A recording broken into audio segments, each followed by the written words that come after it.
Bon, je ne sais pas si on attend d'autres personnes. En tout cas, bon, voilà, ils prendront le train en marche. Donc, bonjour à vous. Donc, bienvenue dans la masterclass de ASAP Formation pour la création d'un site vitrine pour vendre sur Internet en utilisant l'outil WordPress. Donc voilà, donc moi je suis Laetitia, je suis formatrice chez ASAP Formation. J'aide des entrepreneurs à briller localement grâce à leur digital. Donc j'ai différentes expériences pour des sites internet et ça fait depuis une douzaine d'années que je suis à mon compte et que j'aide généralement c'est des PME, des artisans, des commerçants à développer leur activité en utilisant les outils du web et notamment leur site internet comme vitrine pour leur activité. Donc aujourd'hui, on va essayer de comprendre l'enjeu d'être présent sur Internet pour votre entreprise, faire les premiers pas pour donner de la visibilité à votre entreprise, être capable de créer un site vitrine et créer des pages de contenu et la page d'accueil pour le site Internet. Alors, c'est un peu ambitieux de vouloir créer un site en 1 heure et demie. Alors, oui, voilà, je pense qu'on va passer entre... non, je crois que c'est minimum 1 heure et maximum 2 heures qu'on peut passer ensemble. Je ne sais pas si vous avez le temps de votre côté. Et je ne sais pas non plus à quelle étape vous en êtes. Donc, est-ce que vous pouvez juste me dire un petit peu, est-ce que vous avez déjà un site ou est-ce que c'est en cours de réflexion ou voilà, juste pour savoir où vous en êtes un petit peu. Cyrine? Moi, j'ai déjà un site, Ok. d'ailleurs, que je fais et qui me sert aussi pour faire mes pages de vente. Enfin, j'utilise un peu les deux pour pas payer. Enfin, voilà. Ok. Je, par contre, je le partage sur les réseaux. Oui. Et j'arrive pas encore à faire de vente, en fait. Je suis jamais. Enfin, ouais, je peux dire la vérité. Je suis pas encore arrivée à faire de vente et avoir des clients. D'accord. Ok. Je pense que ça vient de ma façon de m'exprimer, et pourtant je m'exprime sur les réseaux, mais j'ai quand même construit mon site. Voilà. Ok. C'est long, hein, parce qu'il il se me dit tout le temps. Hein. Bon, faut le savoir. Mais après, je sais pas si. Par contre, c'est pas sur Word. Ah, sur WordPress. Non, Ah, ok. c'est un site que j'ai payé, enfin que je paye par an. Ok. Et est-ce que vous avez la main dessus? Oui, oui, c'est moi Ok. qui l'ai Donc fait. ok. D'accord. Ok. Alors là, la masterclass, pour la peine, c'est vraiment sur l'outil de WordPress. Donc, Mhm. ok. Donc, vous allez découvrir, voir à quoi ça ressemble. Voilà. Ok, ça marche.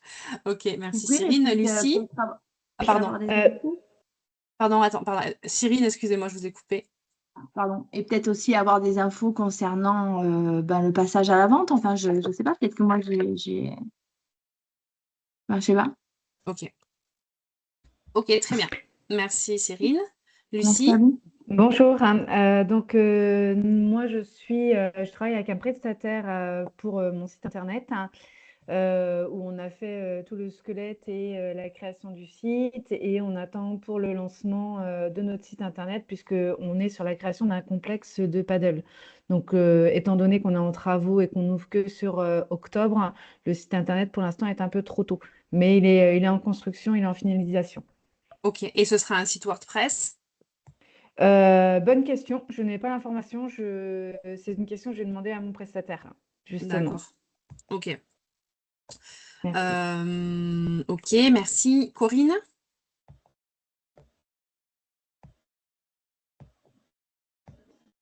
Corinne n'est peut-être pas là. Isabelle? Bonjour tout le monde. Moi, j'ai pas de site. Donc, enfin, j'avais un site dans le cadre de mon entreprise de snacking, mais c'est pas moi qui l'avais fait, c'était Métro qui l'avait fait pour moi gratuitement. Et depuis, j'ai fermé ma structure. Donc, du coup, le site, je crois, est toujours actif, mais je l'ai pas réutilisé à mon propre compte, quoi. D'accord. Et donc là, vous avez un nouveau projet, peut-être, et que... Oui, oui, en fait, je développe sur du MLM, mais donc, et à terme, en fait, j'ai envie de réouvrir une structure qui combinera les deux. Donc, pour l'instant, je ne sais même pas où il en est le site. Donc, il faudrait que je regarde s'il est toujours actif, je ne sais même pas. Mais Ok. les droits, par contre, c'est Métro qui les a. Donc, moi, je ne peux pas faire grand-chose. Je peux rajouter 2-3 trucs, mais je ne peux pas changer des noms. Enfin, je reste vraiment bloquée quand même. Donc, Ok. s'il faut reconstruire quelque chose, je reconstruirai quelque chose. Après, c'est toujours intéressant d'avoir les infos, quoi. Ok. Ok, très bien. Et Nathalie? Alors, oui, Ah, bonjour. Alors, c'est pas bonjour. Nathalie, c'est Patrick, mais c'est pareil, on fait ça à deux. Ok. On n'a pas de site, tout bêtement, et on est dans le MLM aussi, et voir comment on peut justement les systèmes ou gratuits ou payants qui permettent de faire un site ou une page d'accueil, des choses comme ça. D'accord. Ok. Ok, mais très bien. Donc on n'est pas nombreux à être vraiment sur WordPress. Alors je pensais que vous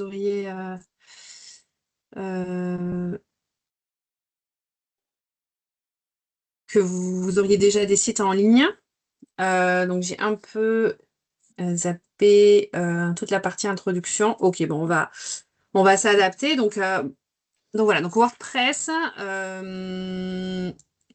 Alors, du coup, donc là, il y a beaucoup de gens qui sont aussi dans la réflexion de savoir, ben voilà, j'ai envie d'avoir un site internet. Comment est-ce que je fais pour être présent en ligne? Donc, avoir un site internet, c'est quoi?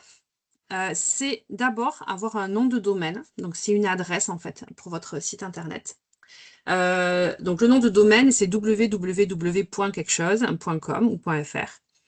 C'est ce qui va permettre d'arriver sur les fichiers de votre site qui sont situés à un endroit.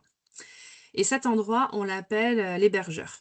Donc l'hébergeur, en gros, c'est des ordinateurs qui tournent 24 heures sur 24 voilà, dans une entreprise et vous louez un petit espace sur ces ordinateurs.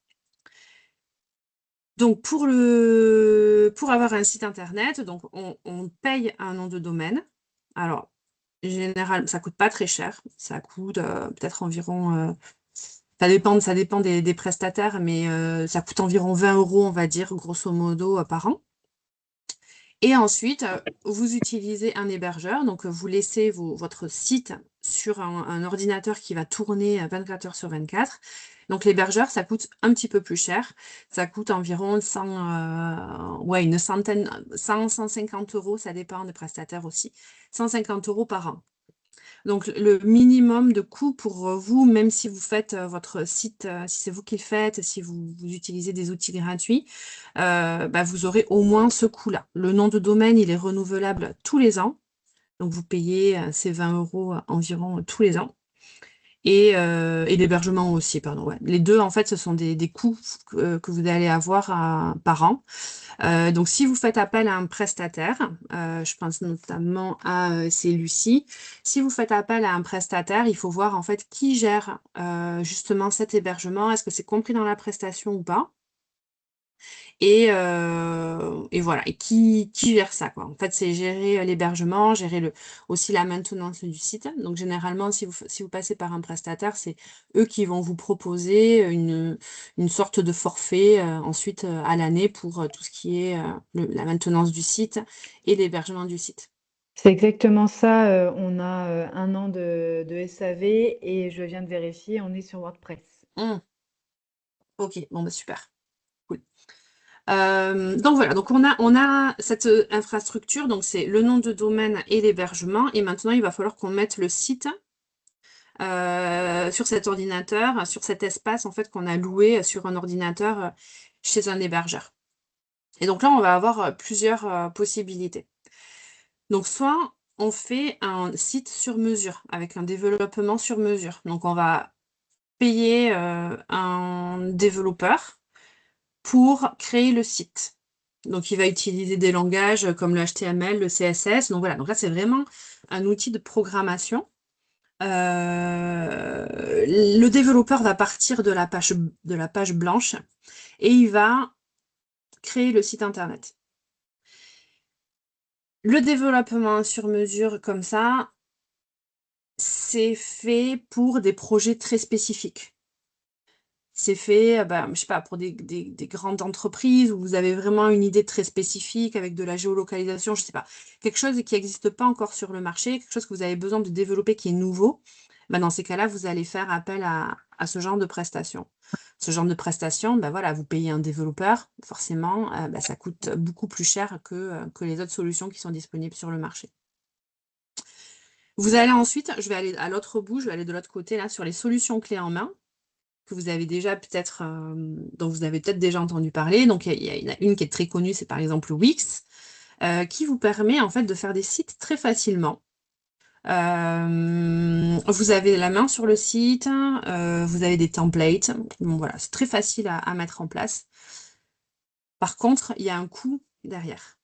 Donc, si vous vous amusez à faire des devis, vous verrez que bah, c'est des solutions qui sont très alléchantes, on va dire, parce que bah, enfin voilà, c'est bon, déjà commercialement ils sont très forts et puis voilà, enfin en fait on dirait que c'est pas très très cher parce que on vous donne un prix au mois, mais vous vous rendez compte en fait que bah, pour avoir l'option par exemple référencement, bah, il faut rajouter une option. Pour avoir telle option, on rajoute des frais en fait. Donc c'est des solutions en main qui sont très bien pour vous libérer la tête.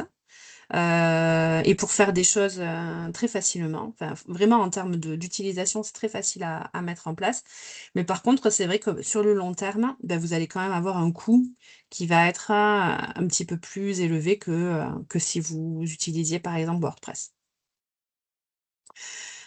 Donc, essayez de calculer, voilà, Shopify aussi, si vous avez une boutique en ligne, par exemple, bon là, c'est très très bien, par contre, bon voilà, c'est un outil qui est très très bien, mais bon, amusez-vous à voir le prix au mois, ramenez-le à l'année, et ben voilà, en fonction de votre projet, vous voyez si ça peut être intéressant ou pas.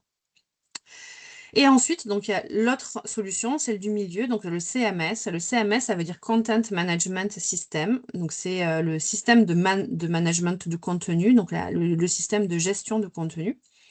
Donc un des CMS les plus utilisés, c'est WordPress. Et WordPress, en fait, ben, voilà, il va vous permettre d'installer un site plus ou moins gratuitement. Et il vous restera, vous allez avoir plein de fonctionnalités et il ne vous restera plus qu'à payer le nom de domaine et l'hébergement. La contrepartie de ça, bah, c'est qu'il faut un peu, bah, faut prendre du temps à l'installation, il faut prendre du temps à la configuration. C'est plus complexe que des outils de solutions clés en main, mais voilà, en termes de budget, c'est plus intéressant en fait sur le long terme. Donc, il y a plusieurs solutions. Pourquoi est-ce qu'on parle de WordPress? Et on voit que, par exemple, bah, le prestataire de Lucie lui a proposé cet outil-là. Pourquoi? Parce que, en fait, ça va permettre de donner la main aux utilisateurs sans rentrer dans le code. Donc, le site, il va être fait. En fait, on va prendre des sortes de modèles. L'entreprise, elle va s'adapter à... Enfin, WordPress, pardon, va proposer des fonctionnalités qui généralement répondent aux besoins des entreprises. Donc l'entreprise, elle va s'adapter plus ou moins à ce qui est disponible dans le modèle de WordPress. On ne va pas avoir besoin de l'intervention de programmeurs. On ne va pas du coup avoir besoin de quelque chose sur mesure parce que on va réussir à se débrouiller grâce aux fonctionnalités existantes. Ça donne la main aux utilisateurs sans rentrer dans le code. Donc ça veut dire que vous allez pouvoir avoir la main sur cet outil-là sans connaître de développement web. Vous allez pouvoir publier du contenu comme si vous étiez dans Word. Ensuite, il y a une grande communauté qui est derrière WordPress. Donc, si vous avez des questions, si vous avez besoin de fonctionnalités, en fait, il y a tellement de gens qui l'utilisent qu'il y a certainement forcément quelqu'un qui a déjà posé cette question et vous allez trouver la réponse sur des forums.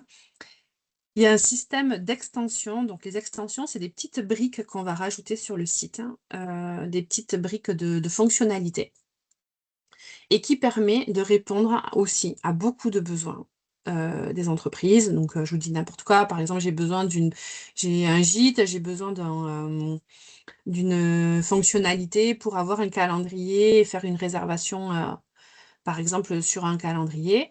Ça, par exemple, il y a peut-être une extension. Il y a déjà quelqu'un qui a développé cette extension-là et qui l'a mise à disposition et que je peux utiliser gratuitement sur mon site. Donc voilà. Donc, il y a plein de petites fonctionnalités comme ça. Il y a peut-être déjà quelqu'un qui en a eu besoin et qui l'a mis à disposition de tout le monde. Donc ça, c'est un super outil parce que voilà, plus de gens l'utilisent et plus il y a de gens qui développent des choses pour des besoins, plus c'est mis à disposition de la communauté et plus vous pouvez, vous, aller piocher dans ces outils-là. Ensuite, il y a un thème. Le thème, c'est le design. Donc ça veut dire que vous pouvez aussi personnaliser facilement votre environnement, votre site, avec paramétrer par exemple les couleurs, la typo, l'ambiance, un peu l'agencement du site. Et donc ça aussi, vous pouvez le faire avec WordPress. Et il y a un autre élément qui est aussi important, c'est le responsive design. Le responsive design, c'est le fait que ça s'adapte aux navigations mobiles. Donc, vous savez qu'avoir un site internet, c'est pas uniquement avoir un site sur votre, auquel on peut accéder via ordinateur, mais depuis quelques années, les navigations sur mobile sont plus importantes que les navigations sur ordinateur. Donc ça veut dire que votre site, en fait, il faut qu'il s'adapte à tous les supports, en fait, et aussi aux tablettes. Donc c'est pour ça que quand on vous livre un site, par exemple, ou quand vous allez mettre en ligne un site, il faut vraiment s'assurer que ce soit OK sur tous les supports. Donc ça, c'est une petite mention pour Lucie. Voilà, le site internet, c'est pas que l'ordinateur. Le site internet, c'est l'ordinateur, plus les tablettes, plus le mobile. Et quand on vous demande de tester ou quand vous allez voir est-ce que mon site il marche bien, faut regarder à tous ces endroits-là. Et normalement, WordPress permet de le faire assez facilement.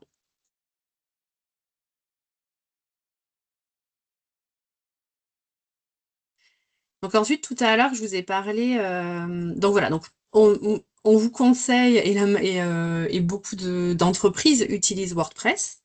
Par rapport à l'hébergement, donc il y a souvent aussi des questions par rapport à l'hébergement, comment est-ce que je le choisis? Bon voilà, l'hébergement, il faut faut quand même que ce soit une entreprise qui soit connue.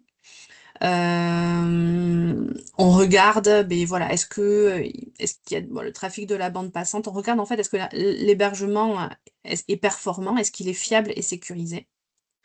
Un site sécurisé à 100% n'existe pas parce qu'il y a toujours des failles. Hein. Vous le voyez tous les jours aux infos, que même les sites qui sont censés être protéger nos données et être sécurisés se font quand même hacker. Donc, le site sécurisé à 100% n'existe pas. Mais si en plus vous avez un hébergement un peu banal, un peu bancal plutôt, et qui n'est pas sécurisé, du coup, vous vous retrouvez vraiment, vous êtes une cible facile pour les pirates du web.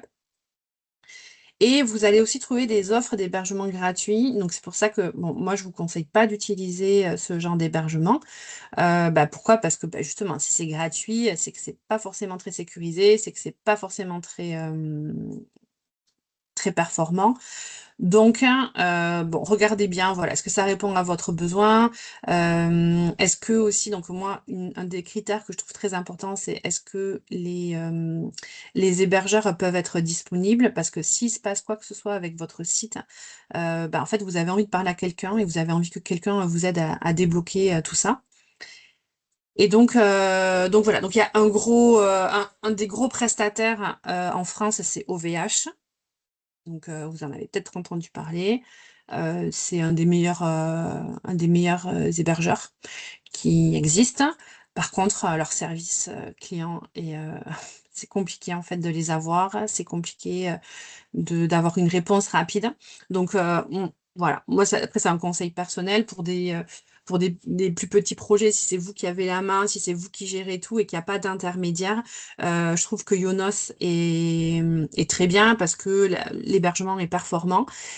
Et si vous appelez, il y a quelqu'un qui vous répond, il y a quelqu'un qui vous débloque. Et ça, c'est vrai que voilà, quand on est tout seul face au danger, c'est quand même, c'est quand même un service qui est intéressant.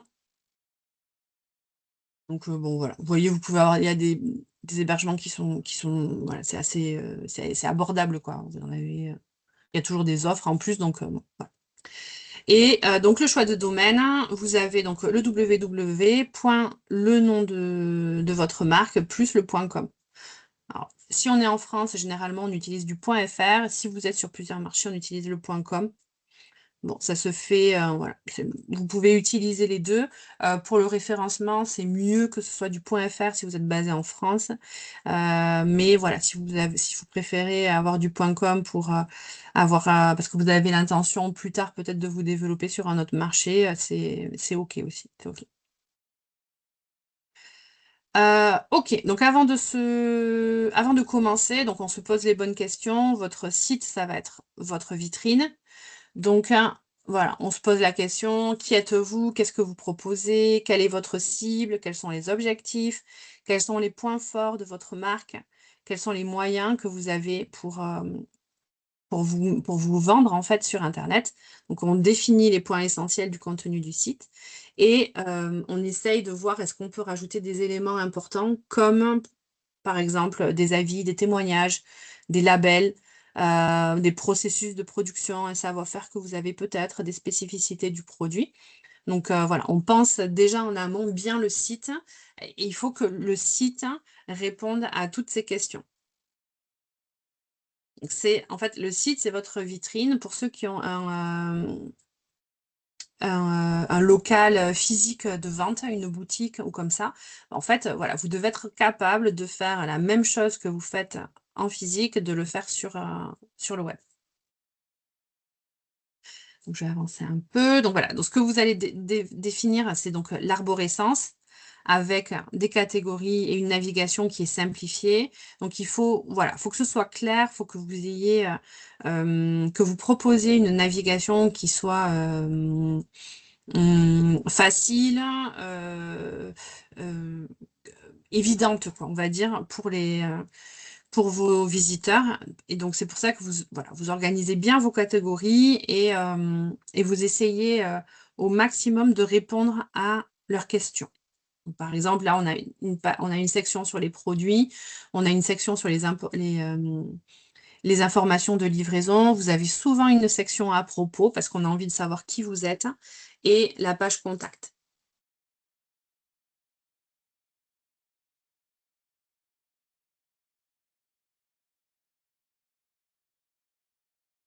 Donc, pour ceux qui ont déjà un site, alors on peut pas ensemble créer de nouveau un site internet. Ça dépend, parce que ça dépend de plein de choses en fait. Ça dépend de l'hébergeur que vous allez choisir, pardon.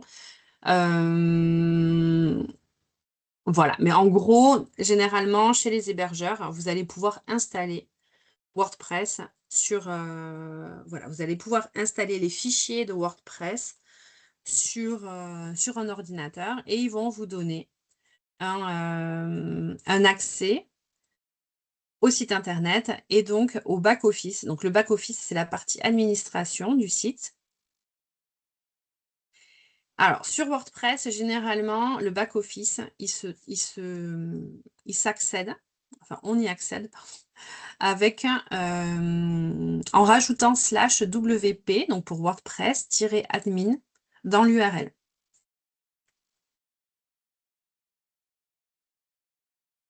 Donc, vous avez, par exemple, voilà, vous voyez ici, là, tout à l'heure, je me suis connectée. Donc, j'ai été sur cette URL, donc shinedigital.fr, c'est le nom de domaine.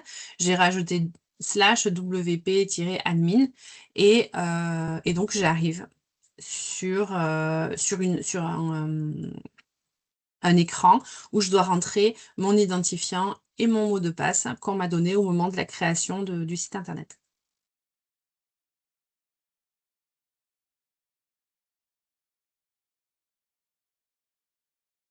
Donc, en allant sur ce back-office, on va se retrouver donc, dans l'arrière-boutique de WordPress, qui ressemble un peu à ça.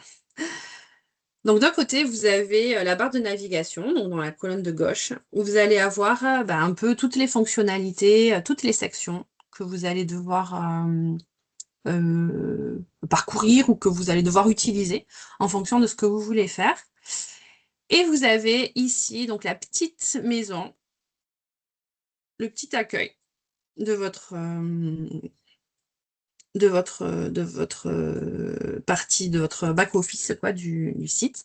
Et vous allez voir que vous allez pouvoir aller sur le site. Donc, à chaque fois, si je clique sur « Aller sur le site », je vais arriver sur le site qui est en ligne.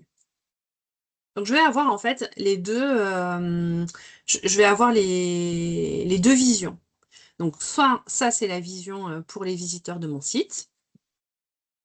Je peux poser une question? Oui, Est-ce que sur ce genre de site, on peut faire, comment on appelle ça? Attends, je reprends le nom.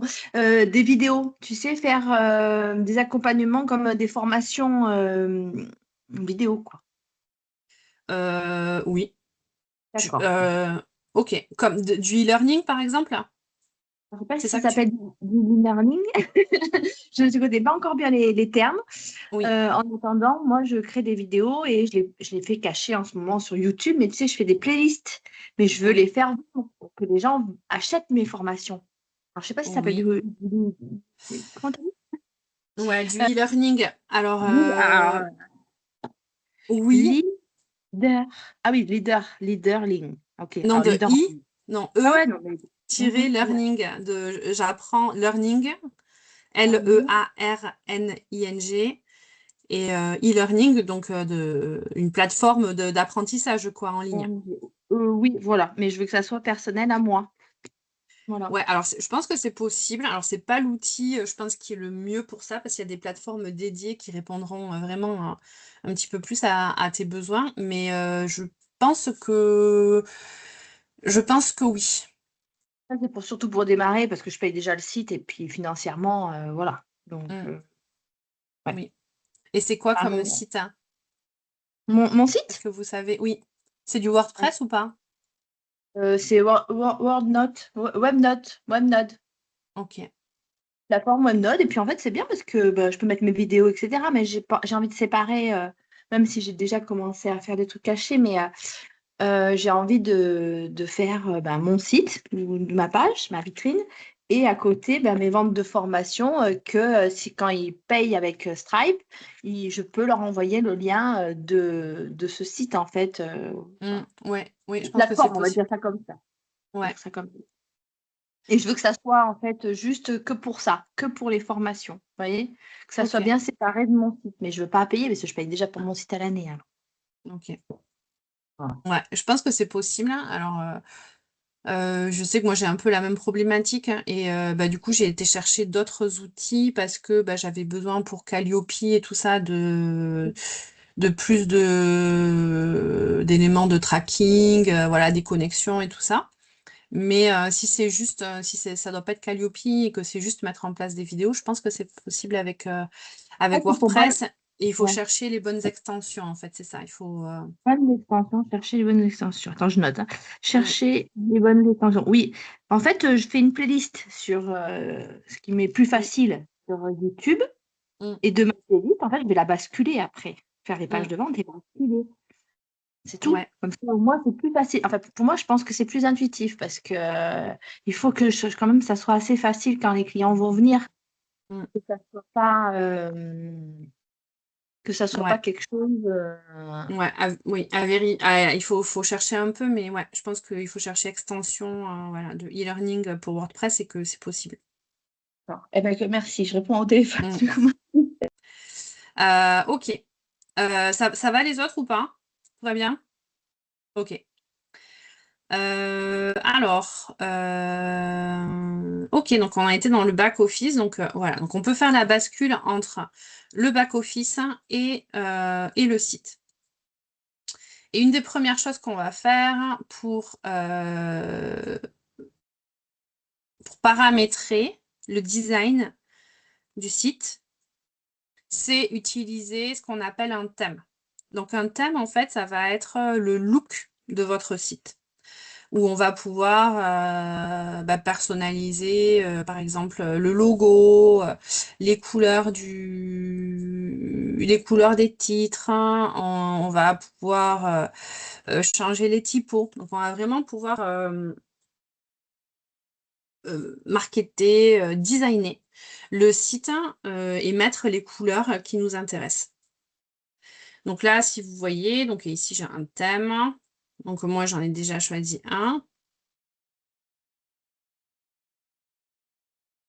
Donc c'est ce qui va donner un petit peu le look. Ah ouais, je ne sais pas si je vais vous faire ça. Je ne sais pas si ça va lui plaire. On va voir.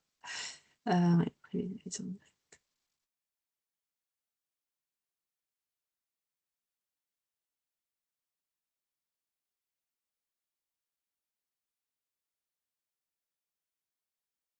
Donc là, vous voyez, donc là j'ai un thème qui est déjà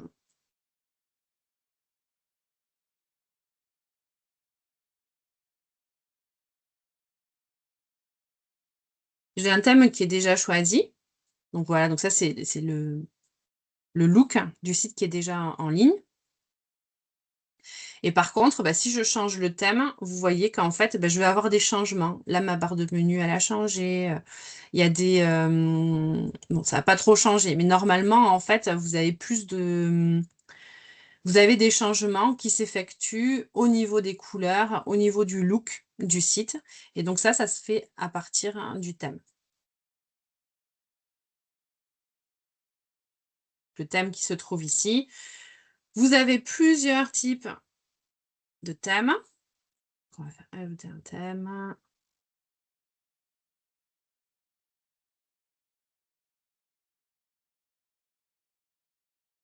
C'est LML, hein,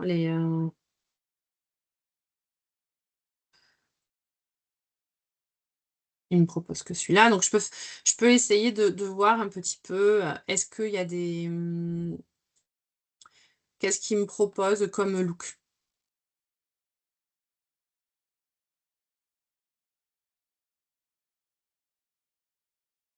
Donc, vous voyez, là, vous avez des ambiances. Alors, quand vous allez le faire, c'est pas exactement ça que vous allez voir à l'écran, mais c'est juste pour vous voir, que vous choisissiez une ambiance, voilà, un design. Voilà, vous en avez pas mal. Ok, donc ça, c'est le thème. Donc, vous allez pouvoir ensuite personnaliser le thème avec vous pouvez ajouter le logo, voilà, vous pouvez paramétrer le menu si vous voulez la barre plus ou moins large, les liens de votre barre de navigation plus ou moins rapprochés. Donc, en fait, il y a plein de petites fonctionnalités que vous allez pouvoir paramétrer. Donc ça dépend, les paramétrages, ça dépend du thème que vous allez choisir. Et en fonction du thème, de l'ambiance que vous allez choisir, du design que vous allez choisir, il va vous dire, ah ben ça, tu peux le personnaliser, ça, tu peux pas. Voilà, il va chercher, il va vous donner des fonctionnalités. Donc ça, c'est le thème.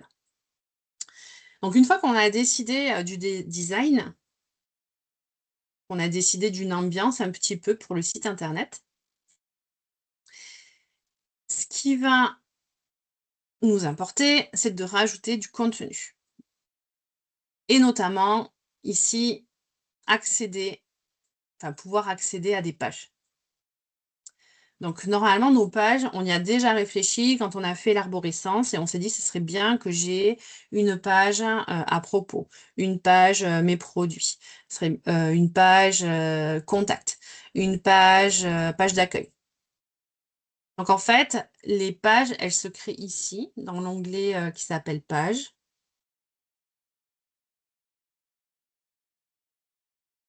Et on va pouvoir ajouter une page.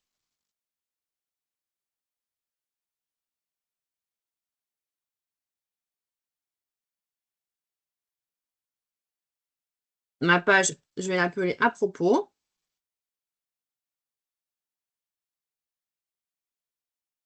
Et je vais pouvoir la publier.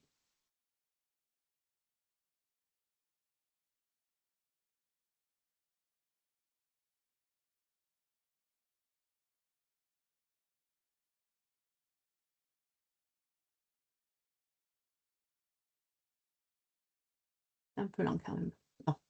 Donc du coup, là, j'ai publié, j'ai créé une page de contenu qui s'appelle à propos. Donc vous voyez que là, j'ai rien marqué, mais je veux juste quand même aller voir à quoi elle ressemble. Donc je vais aller la voir. Et voilà, donc j'ai juste mon titre à propos. Bon, voilà, il ne se passe pas grand-chose parce que je n'ai pas rajouté de contenu.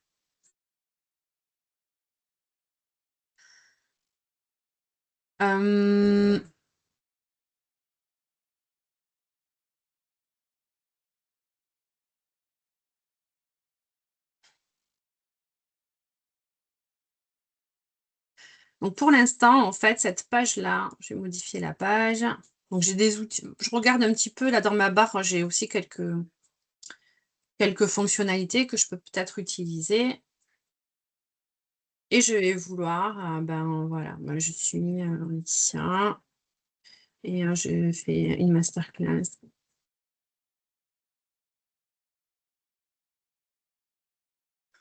Le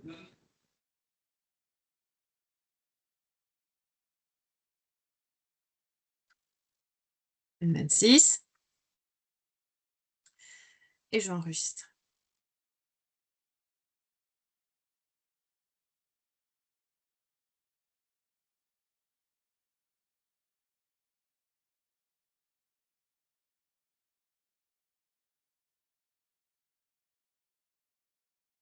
Ok, donc a priori, mince, c'était laquelle je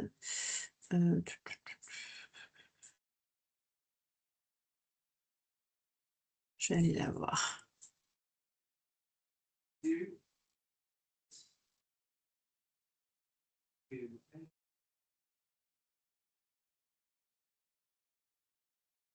Donc voilà, donc vous voyez ma page en direct, hein, dès que je clique sur enregistrer, bah, je l'actualise en fait. Donc je peux rajouter tout le contenu et je peux aller vérifier est-ce que ce que j'ai fait, est-ce que ça correspond ou pas à ce que voilà, est-ce qui est joli ou pas.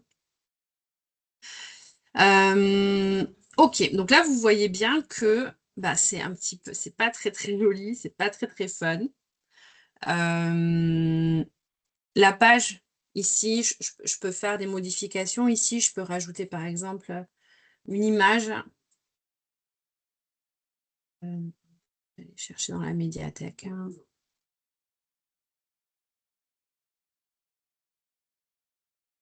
Hop. Là, je vais rajouter une image. Mais bon, voilà, c'est peut-être pas. Je suis peut-être pas dans ma zone de confort parce que bah, c'est un peu, des fois, je trouve que je veux mettre, j'aurais aimé présenter les choses différemment, puis finalement, j'y arrive pas. Et puis, bah, c'est un peu moche en fait, donc ça me plaît pas trop.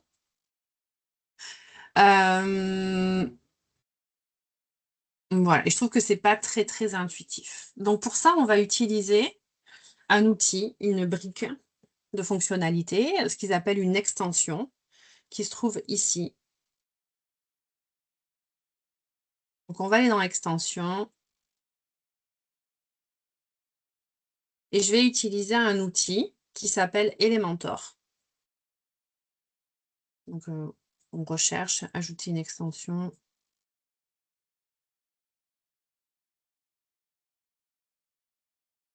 Elementor.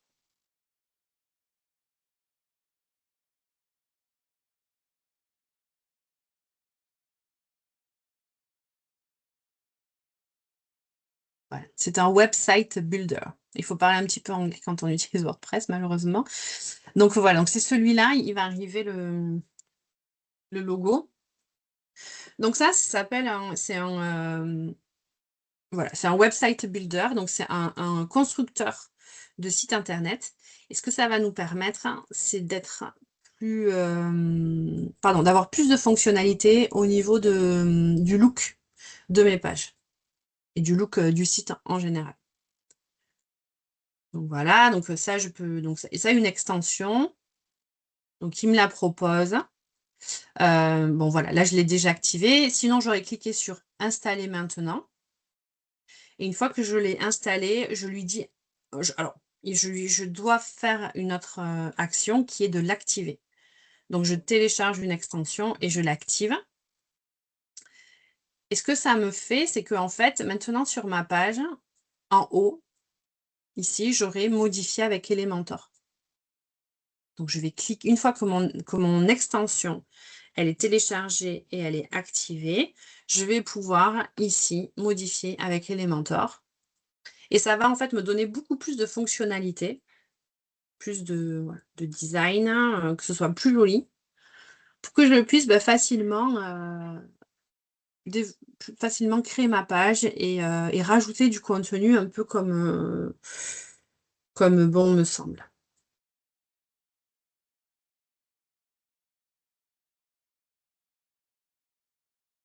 Donc voilà, donc ici par exemple, alors attendez, je vais revenir, je vais vous montrer.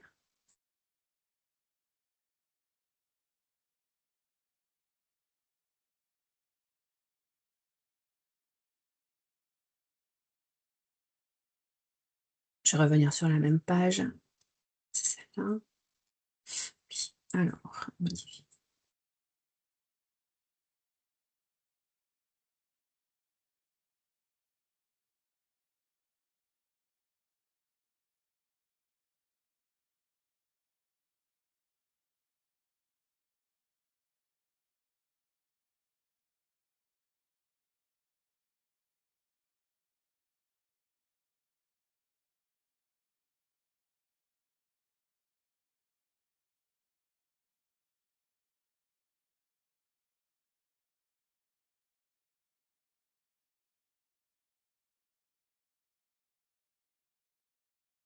Ok, donc tout à l'heure, quand on n'avait pas activé Elementor, par exemple, imaginons, j'avais une idée, je voulais faire 2 colonnes. Bon, je vais prendre... Ah mince, pardon.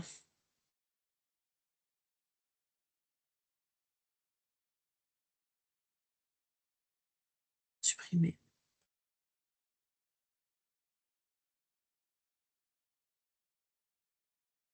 Je voulais faire 2 colonnes. Voilà, 2 colonnes.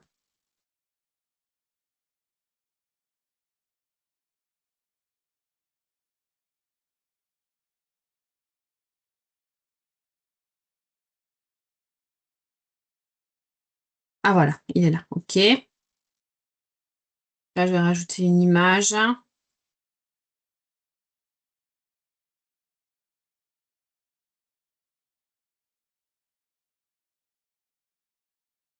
Ici, vous voyez, j'en ai une autre.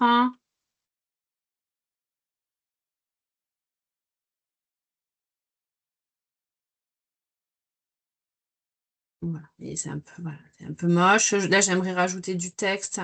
Mais en fait, je vais un petit peu... Alors, les fonctionnalités, elles existent, mais je vais peut-être un petit peu plus batailler à essayer que ce soit joli, à essayer que ce soit bien aligné. Alors, je vais faire la même chose maintenant, mais voilà, là, donc je suis dans Elementor, donc je vais faire plutôt modifier avec Elementor. Donc, c'était pour vous montrer que avec l'éditeur de base de WordPress, c'est un peu plus... Enfin, ça vous demandera un petit peu plus de travail. Alors qu'avec Elementor, ça permet d'avoir plus de fonctionnalités.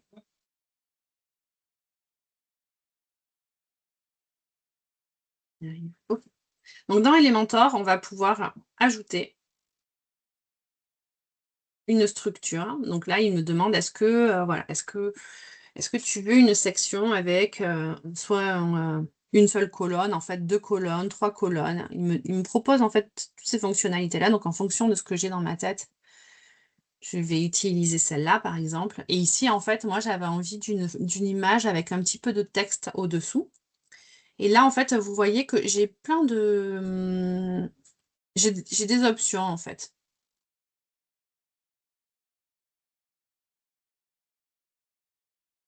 Donc, j'ai par exemple ici, image. Il faut qu'il soit bien au milieu, qu'il comprenne où je veux le mettre. OK. Et je vais rajouter un petit peu de texte.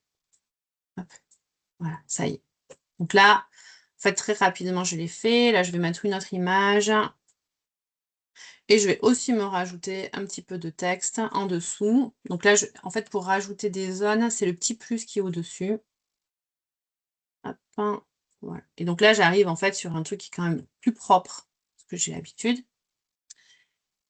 Et donc ici, je vais pouvoir, donc d'abord je définis la section. enfin la structure, pardon, de la section. Est-ce que je veux une colonne, 2 colonnes, 3 colonnes? Voilà. Combien est-ce que lui, il a besoin de créer d'espace? Et ensuite, dans chaque espace, je vais pouvoir rajouter voilà, ce que je veux. Donc, dans les choses que je peux rajouter, je ne sais pas si vous avez vu, mais voilà, je peux rajouter un titre, par exemple. Hop. Je peux rajouter un éditeur de texte. Donc, ça, c'était pour Corinne, je crois, qui demandait pour les vidéos. Donc, je peux rajouter. Donc là, j'ai mis une image, mais en fait, peut-être que fait, ce que je veux, c'est mettre une vidéo. Donc, je vais enlever l'image. Hop. Donc là, voilà. Là, j'ai rajouté une vidéo. Là, j'ai du texte.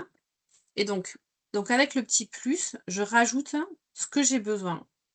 Quelle case j'ai besoin de remplir. Donc, alors, malheureusement, voilà, il y a des choses qui sont gratuites, il y a des choses qui sont payantes. Mais bon, vous avez quand même pas mal d'options. Voilà, vous avez pas mal d'options gratuites. Par exemple, on va rajouter une petite, on va rajouter ça. On va rajouter des avis, ça vous met bien.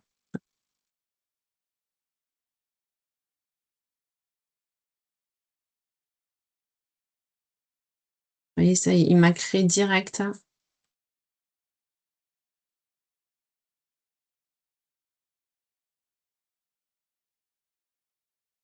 Et sur chaque zone que vous avez créée,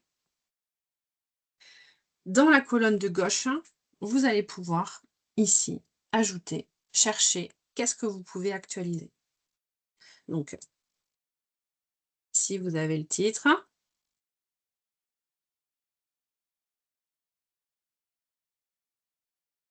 Voilà, je peux rajouter un lien. Donc, en fait, vous avez le paramétrage de plein de fonctionnalités. Ici, vous avez par exemple, je rajoute une image, donc je vais cliquer. Il me dit choisir une image. Bon, il se trouve que j'en ai déjà dans ma médiathèque. Donc, je vais par exemple prendre celle-là. Et je vais actualiser le texte. Alors, moi, je vous conseille, des fois, on a tendance à vouloir actualiser ici, là. Bon, c'est bien de bien utiliser la colonne de gauche parce qu'elle est faite pour ça, en fait, dans Elementor. C'est bien d'utiliser cette colonne de gauche pour actualiser les choses. Donc ici, par exemple, on a une vidéo. Donc, on va regarder aussi dans la vidéo. Je vais pouvoir rajouter... On va prendre une vidéo. Ah, mince.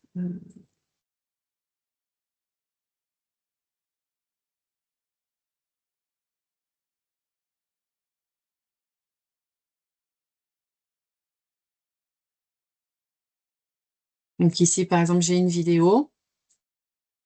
Alors, il faut que je récupère le lien de cette vidéo, l'adresse de cette vidéo qui est ici, et je vais pouvoir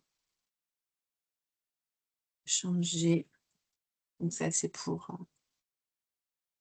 Corinne, par exemple. Hop. Et du coup, ça va me chercher la bonne vidéo. Donc, dans ce qui va être important pour WordPress, c'est d'avoir la flexibilité, en fait, de faire une mise en page qui soit quand même assez professionnelle et que vous ayez voilà, vous n'ayez pas besoin d'avoir recours à un designer ou que vous n'ayez pas besoin d'avoir recours à quelqu'un pour pouvoir créer des pages comme ça. Donc, l'outil qui permet de faire ça, c'est Elementor. Il y en a d'autres, mais bon, c'est Elementor qui est très utilisé.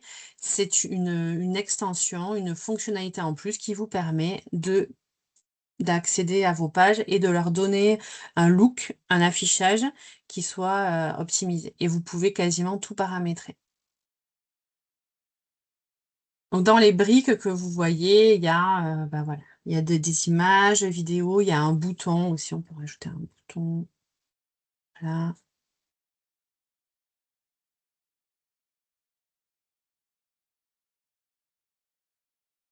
Vous avez une carte Google Maps, hein, vous avez un formulaire de contact.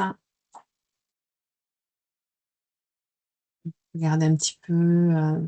Ah, liste de lecture vidéo, ça c'est aussi pour Corinne. Voyons. Ah ouais. Pour des playlists.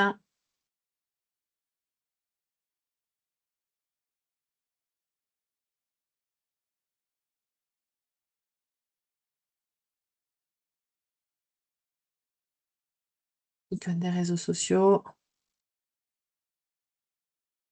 Là, donc à chaque fois, je mets en fait, je mets une fonction, enfin je mets une zone avec le contenu que je veux rajouter sur le site. Et si je veux le paramétrer, donc là en fait, le petit icône Facebook, j'ai envie qu'il aille vers ma page Facebook. Donc je vais regarder dans ma colonne de gauche, qu'est-ce que je peux paramétrer. Donc je vais cliquer sur Facebook, donc l'icône, bon c'est OK. Et là, il me propose un lien. Donc je vais aller chercher le lien de ma page Facebook. Donc le lien, vous l'avez toujours dans l'URL en fait, dans l'adresse du site ici. Et hop.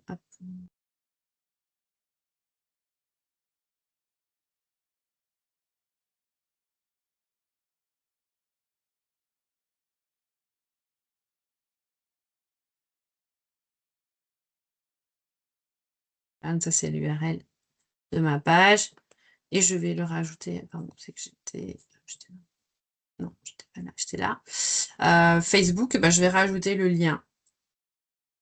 Et quand je vais cliquer, quand le visiteur cliquera ici, vous voyez en bas, ici, là, hop, en bas, il va bien vers ma page Facebook.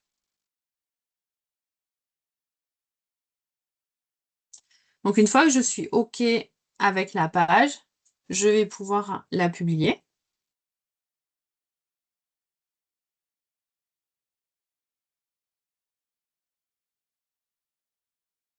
Et peut-être qu'avant, ce que vous auriez pu faire, c'est vous auriez pu voilà, la prévisualiser.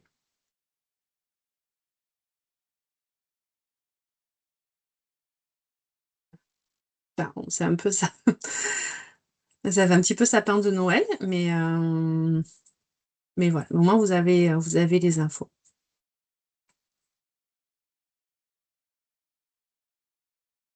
Est-ce que ça va pour tout le monde? Je peux continuer? Ouais? OK.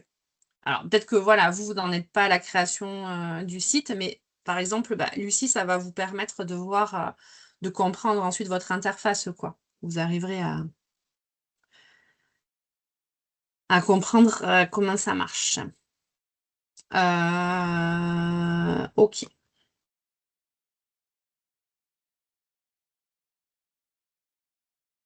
Donc une fois que vous avez rajouté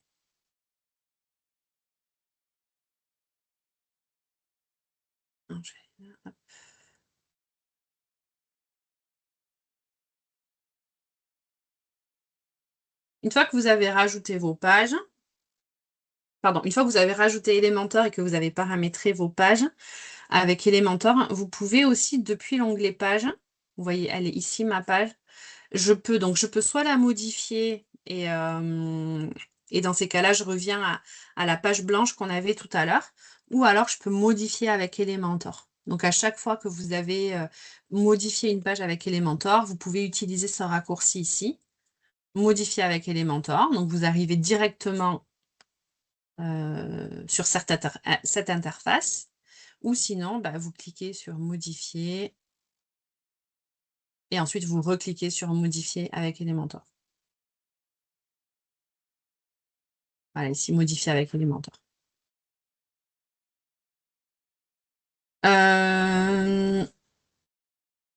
Ok, alors je vous rappelle aussi juste quelque chose qui est assez important, c'est que dans la configuration du site internet et de l'hébergement, votre site doit être en HTTPS. Donc HTTPS, ça veut dire que ici, en fait, dans l'URL, vous avez bien, voilà, vous avez bien le S qui veut dire sécurisé. Donc ça, c'est aussi quelque chose que votre prestataire ou que vous devez faire avec votre hébergeur. Pourquoi? Parce que si vous n'avez pas le HTTPS, premièrement, Google va pas forcément vous donner des points pour le référencement. Mais c'est surtout que quand il y a des gens qui vont cliquer sur le lien, ils auront peut-être un message d'erreur. Attention, ce site n'est pas sécurisé. Donc, si les gens voient ça, qu'est-ce qu'ils font? Ils repartent en arrière. Donc, ça, vérifiez bien que vous l'avez.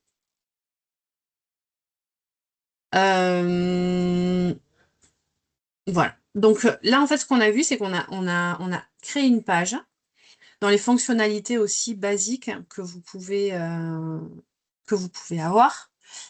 Enfin, basique du début, en fait, de vos premiers pas avec WordPress, c'est vous avez la bibliothèque, la médiathèque, pardon, pas la bibliothèque, la médiathèque. La médiathèque, en fait, elle vous permet d'avoir des photos, d'avoir voilà, le contenu de votre site. Et donc ça, vous allez juste pouvoir le faire en uploadant, en disant ajouter un fichier média. Et vous allez pouvoir téléverser vos médias, le contenu que vous voulez rajouter. Donc, le mieux, c'est quand même de rajouter vos documents dans la médiathèque. Et comme ça, après, quand vous construisez vos pages, vous allez juste piocher dans la médiathèque. Dans la médiathèque, ce qui va être important, c'est que on n'a pas envie de téléverser. Alors, eux, ils appellent ça téléverser. C'est pas du tout un mot qu'on utilise facilement, mais voilà. Quand vous allez rajouter des médias, des médias ou des documents sur votre site, vous allez passer par la médiathèque. Il faudra quand même que vous vous assuriez que vous n'êtes pas en train de rajouter des photos qui sont très très lourdes et des fichiers qui sont très très lourds. Pourquoi? Parce que plus c'est lourd, plus ça va ralentir le site. Donc, il y a des outils qui permettent d'optimiser la taille des images. Mais moi, je vous conseille quand même, avant de mettre les photos sur le site, d'essayer de les redimensionner pour que ça ne vous prenne pas trop de place. En fait, vous vous rappelez, je vous ai dit que c'était déposer le site sur un ordinateur chez l'hébergeur. Voilà, si vous avez 10 photos et qu'elles font toutes, je ne sais pas combien de gigas, en fait, vous prenez de l'espace pour rien. Et puis, ça demande un traitement de plus au site de l'optimiser. Donc, le mieux, c'est quand même, voilà, avant de mettre les photos sur le site, vous pouvez les retravailler, vous les redimensionnez. Vous avez des outils qui font ça. Moi, j'utilise, comment ça s'appelle?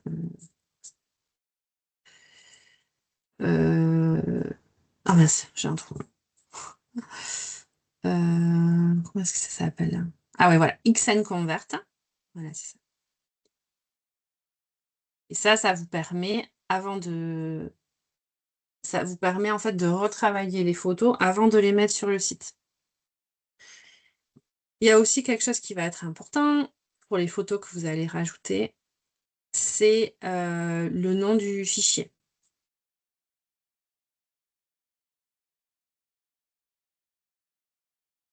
Ouais, ce qu'on veut éviter, c'est ça, ce que j'ai fait. Donc en fait, la photo, vous savez, des fois, on rajoute des photos sur... Enfin voilà, on traite des photos, en fait, on les rajoute sur le site et on va, par exemple, avoir le nom de la photo qui s'appelle, je sais pas, image 1333 555 666. Donc ça aussi, c'est dommage, en fait, parce que c'est une opportunité de perdu de dire à Google, cette photo, elle parle de telle thématique, elle parle de ça.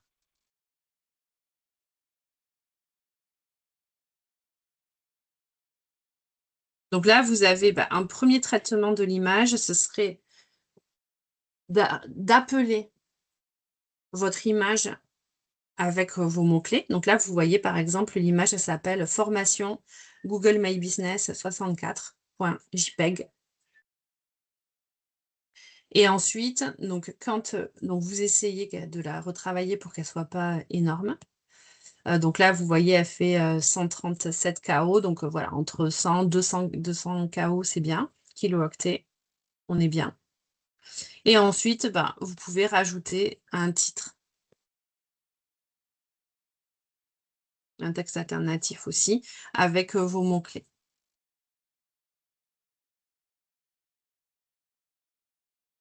Donc ça, c'était pour les photos. Donc voilà, donc si vous pouvez renommer les photos avant de les uploader sur le site, avant de les télécharger sur le site, et retailler les photos si possible aussi, pour pas qu'elles soient trop longues. Et vous pouvez renseigner le texte alternatif et le titre. Donc ça aussi, en fait, on rajoute des mots-clés sur la photo pour que Google arrive à la lire. Parce que jusqu'à présent, Google n'arrive pas à lire les photos. Donc, ça devrait peut-être changer. Mais voilà, il va aller voir qu'est-ce qui se passe. Enfin, pardon, quels sont les mots-clés dans texte alternatif et dans titre pour savoir de quoi parle la photo. Et pour savoir, et ensuite de ça, il va s'en servir, par exemple, pour vous faire remonter dans Google Images. Sinon, lui, il n'a pas compris quel était le sujet de cette photo-là.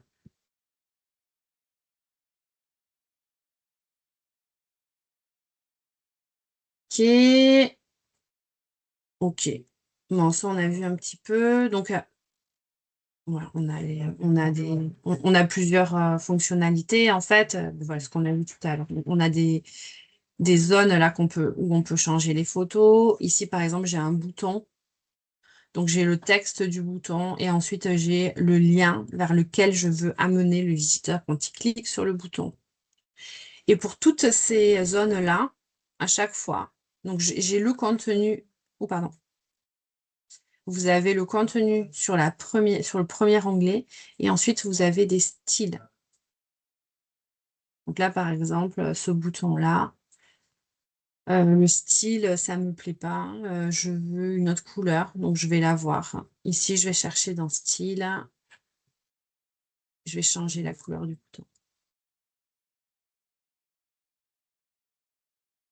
Ici, donc tous les paramétrages.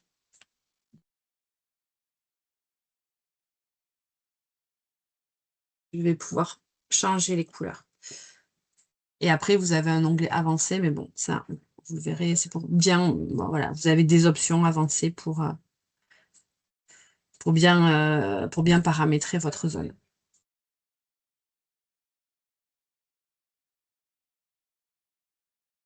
Ok, donc vous avez, changé la couleur.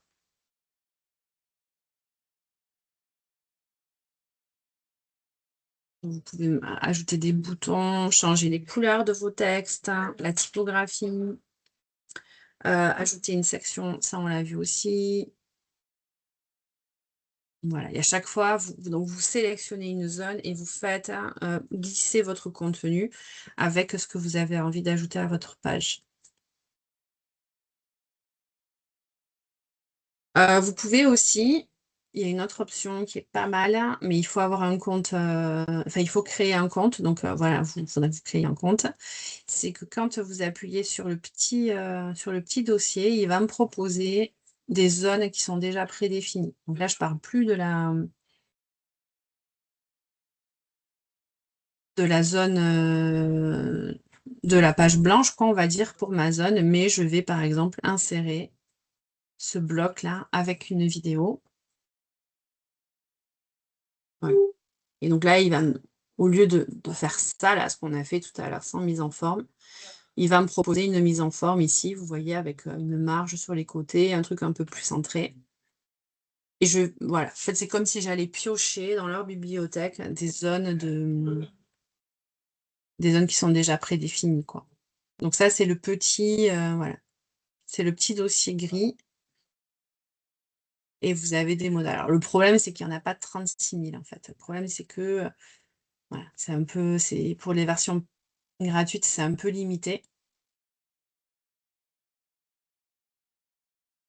Mais je peux aussi, voilà, donc j'ai des modèles pour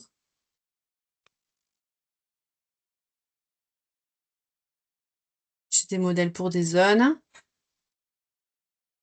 Donc ça, voilà. On a quand même pas mal, hein. Et ensuite, vous avez aussi des modèles pour les pages.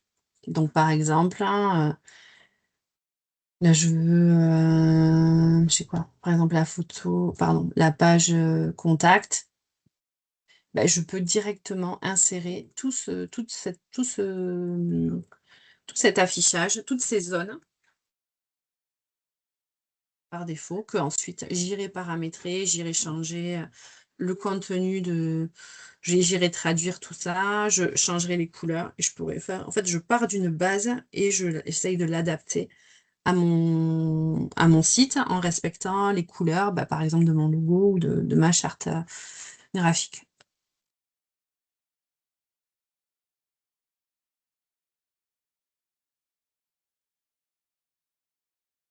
Ok.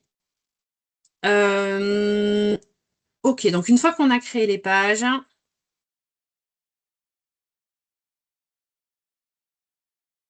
ma page pour l'instant, en fait, elle existe, elle a un URL, mais elle n'est pas visible, je ne sais pas où la trouver sur mon site. Pour qu'elle remonte sur le site,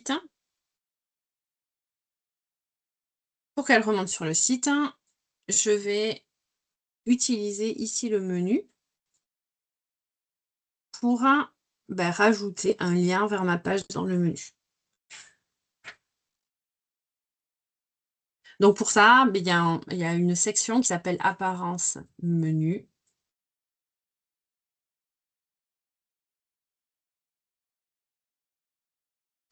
Et où je vais lui dire, alors moi je vais aller, j'en ai plusieurs des menus, donc je vais aller sur mon menu principal.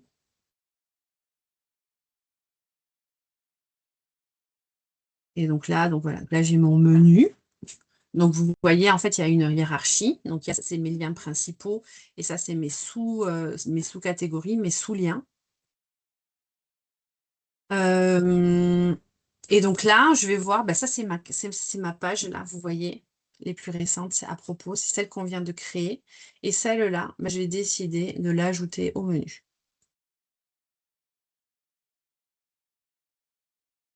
Où est-elle? Ça doit être celle-là. Celle-là, bon, alors pour pas me tromper, je vais la mettre en premier. Après, je vais la mettre là. Hop. Et je vais enregistrer le menu. Donc, vous voyez jusqu'à présent, mon menu, c'était ça. Ok, je vais rafraîchir.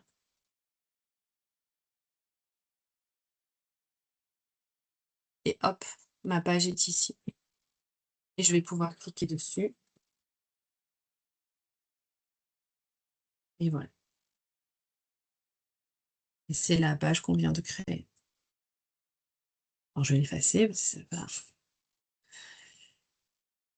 ok, donc je vais l'enlever de mon menu. C'était juste pour vous montrer, retirer, hop, et enregistrer le menu.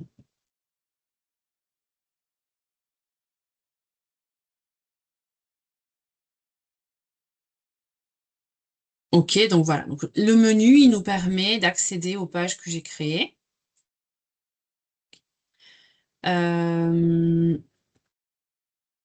Pardon, c'est qu'on en était. Le menu, voilà, il me permet de paramétrer tous les liens de ma barre de navigation que j'ai en haut, vers où je veux amener les visiteurs.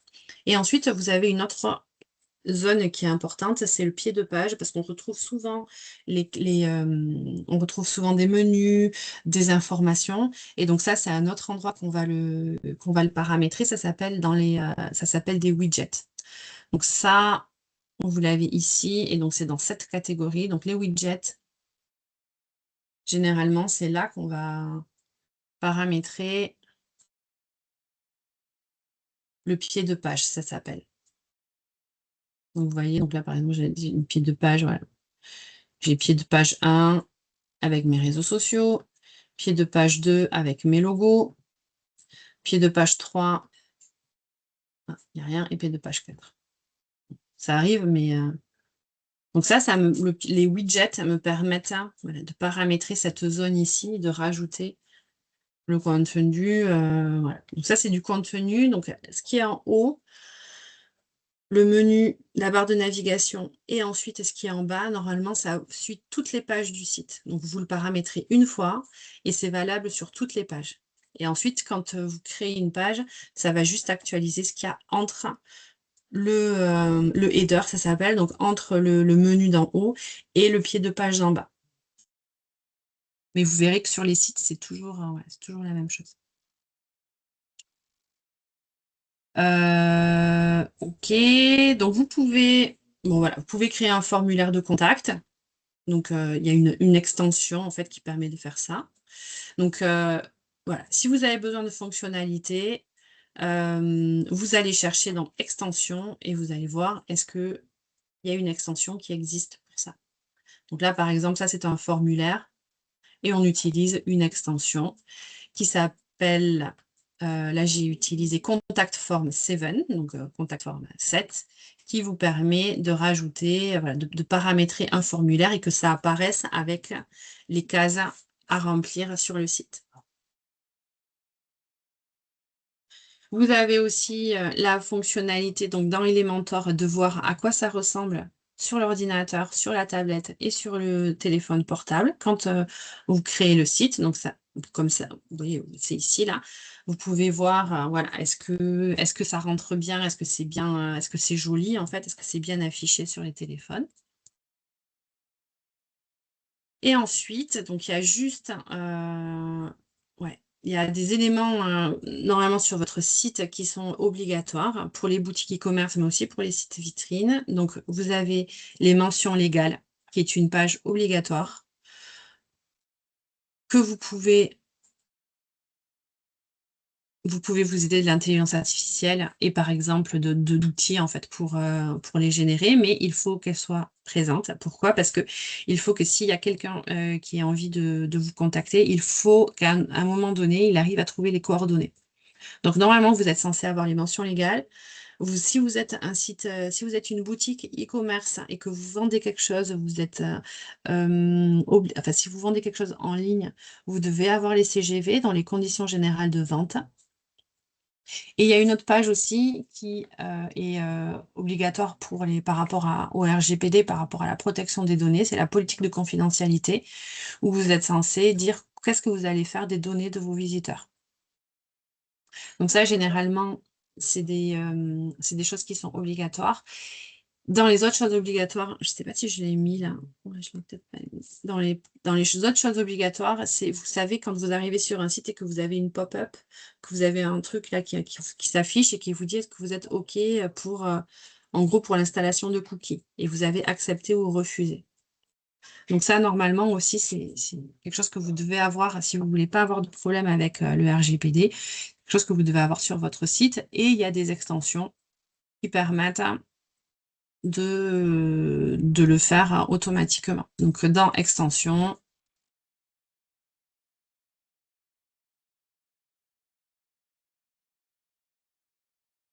vous pouvez aller chercher, on va chercher RGPD.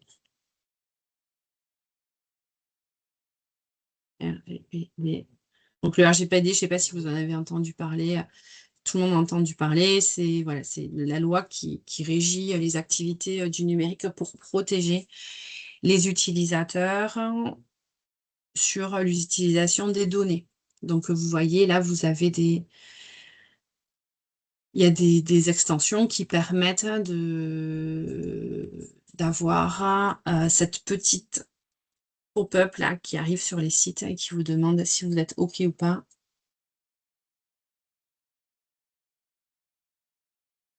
Ouais, ça ressemble à ça. Voilà. Voilà, c'est tout en anglais, mais quand vous avez là cet affichage où vous devez accepter ou je ne suis pas d'accord, sur les sites, voilà, vous avez des extensions qui vous permettent de le mettre en place facilement sur votre site avec WordPress. Donc j'avance un petit peu parce que je vois que le temps tourne. Donc dans les choses qui vont être importantes, vous avez le référencement. Donc le référencement, c'est comment est-ce que pardon, alors, il y a des extensions qui existent qui vont vous permettre de mieux référencer votre site. Donc, il y en a une, par exemple, qui s'appelle SEO by Yoast, qui permet en fait d'avoir des cases supplémentaires sur votre site pour pouvoir renseigner des mots-clés pour que Google puisse les lire plus facilement. Donc ça, par exemple, c'est une autre masterclass, mais par exemple, Yoast vous permet de paramétrer votre site pour le référencement. Vous avez aussi une autre extension. Alors, soit vous utilisez Google Analytics, soit vous utilisez un autre outil, Matomo, ça s'appelle, qui est utilisé pas mal en France. Donc voilà, donc soit Google Analytics, soit Matomo, pour avoir des stats. Donc ça, par exemple, quelqu'un qui va avoir un site avec un prestataire comme Lucie, c'est important de dire, est-ce que je vais pouvoir avoir de la visibilité sur les visiteurs de mon site? Et donc pour ça, le prestataire peut installer Matomo ou Google Analytics pour que vous sachiez plus ou moins en temps réel qu'est-ce qui se passe sur le site. Donc il y a une autre extension, c'est WordFence. Ça, c'est pour la sécurité. Donc tout à l'heure, je vous ai parlé des attaques sur les sites internet, des gens qui essayaient de pirater votre site. Donc par exemple, WordFence, c'est une extension qui permet de rajouter une couche de sécurité sur votre site. Donc vous l'installez, vous allez dans Extensions, vous allez le télécharger, vous l'activez, vous regardez un petit peu les paramètres et voilà. Et du coup, votre site sera sécurisé. Vous avez une autre extension qui est très utilisée, qui est WP Optimize. Donc là, c'est pour la performance. La performance, c'est quoi? C'est la rapidité d'exécution du site. Donc, WP Optimize, ça va vous permettre comment on va dire, c'est rajouter en fait une couche d'optimisation sur votre site pour essayer d'aller plus vite. Enfin, pour essayer de le faire aller plus vite plutôt. Si vous avez un doute, vous pouvez aller sur un outil qui s'appelle Google Speed. Donc ça, c'est bien aussi pour Lucie, quand on vous livre le site. Vous pouvez vous amuser à aller voir. Donc, vous rentrez l'URL du site. Et vous allez pouvoir voir quelle est la rapidité du site. Donc ça, si vous avez un site internet, amusez-vous à le faire. Et vous verrez, en fait, ça montre comment est-ce que Google voit votre site et est-ce qu'il est rapide ou pas. Il y a une info pour le site, le bureau, donc pour le site sur ordinateur et pour le mobile. Alors le mien, je pense que ça va pas être le meilleur exemple, mais bon, c'était juste pour vous montrer comment il fallait faire. Vous avez une autre extension qui s'appelle WP Updraft Plus, qui permet de sauvegarder le site. Alors ça, voilà, s'il se passe quoi que ce soit, si vous avez utilisé cette extension-là, vous aurez une copie de sécurité, voilà, quelque part, qui vous permettra de réactiver votre site si besoin, s'il y avait une attaque, quoi que ce soit. Ensuite, vous avez donc le RGPD dont je viens de vous parler. Et alors, souvent aussi, des fois, on me demande le Sendinblue. Donc, c'est pour ceux qui font des newsletters, par exemple, ou qui veulent avoir une petite case avec inscription à la newsletter. Vous savez, avec un champ où on peut rajouter son adresse mail. Ça, voilà, ça peut se faire avec l'extension Sendinblue, par exemple. Donc, en cas de sécurité, donc il faut sécuriser le site, donc il faut actualiser, faire les mises à jour des extensions régulièrement. Donc ça, si vous avez un prestataire qui s'en occupe, vous pouvez lui demander qui c'est qui va s'occuper de ça. Et voilà. Et en cas de piratage et tout ça, l'intérêt, c'est quand même d'avoir les dernières versions des extensions et actualiser aussi régulièrement le site. Que vous sachiez, il existe une sauvegarde automatique chez votre hébergeur, normalement, où vous pouvez revenir en arrière. Dire, par exemple, je veux revenir à la version d'il y a 15 jours. Et sinon, les extensions dont je viens de vous parler.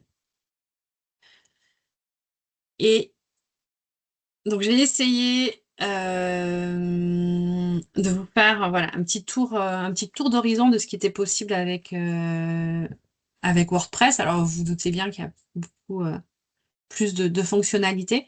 En tout cas, si vous avez un site WordPress, si vous avez un site WordPress, vous avez un prestataire qui vous livre un site WordPress, ça vous permet de prendre la main sur le contenu.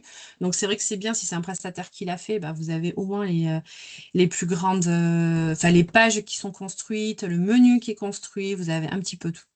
Et voilà, donc vous demandez bien par rapport à la maintenance du site qui s'en occupe, l'actualisation des plugins, donc des extensions. C'est pas compliqué à faire, mais bon, il faut qu'il y ait quelqu'un qui s'en occupe. Et voilà. Et le référencement aussi, si vous voulez avoir de bons scores. Est-ce que vous avez des questions par rapport à ça? Isabelle, est-ce que c'était clair? Est-ce que ça a été? Ouais, tout va bien. Lucie, peut-être, vu que c'est peut-être le Non, projet. ça reste assez clair. J'ai pris des notes et je vais revoir également avec mon prestataire, hein. Mm. Mais non, après, je trouve ça assez ludique sur WordPress. Donc, ça correspond totalement à mes attentes. Donc, non, c'est très bien. Ok, super. L'intérêt, en fait, c'est que, que vous ayez quelques éléments pour pouvoir vous débrouiller face à un prestataire. Aussi, le choix aussi du prestataire dans cet outil-là, c'est de vous donner la main sur le contenu. Donc là, on a vu des pages. Vous avez aussi, alors attendez, je vais juste vous montrer rapido. Vous avez aussi ici une section qui s'appelle articles.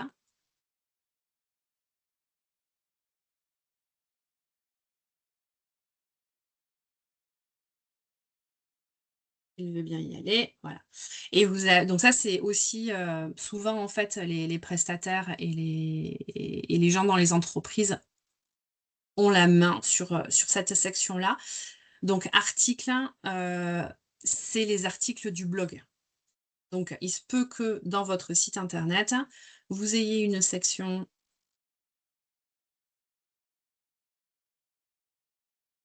qui s'appelle actualité ou événements, ou comme vous voulez.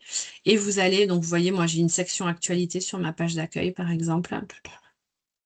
Et en fait, à chaque fois que je vais créer un article, automatiquement, il va remonter à cet endroit-là. Et ça, c'est vrai que souvent les entreprises qui ont fait faire un site internet ou qui ont besoin d'actualiser qui ont des actualités, vont utiliser cette section pour créer des articles régulièrement sur l'actualité, sur les événements, sur de nouveaux produits, sur n'importe quoi. Et les articles remontent automatiquement dans cette section. Donc ça, c'est vrai qu'aussi pour le référencement, c'est pas mal parce que ça permet d'avoir des actualités. Google aime bien, est friand de ça.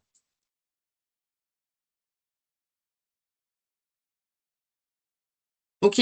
Est-ce que c'est ok pour tout le monde? Est-ce qu'il y a d'autres questions? Cyrine, Corinna, Nathalie? Est-ce que je peux je peux vous aider avec autre chose?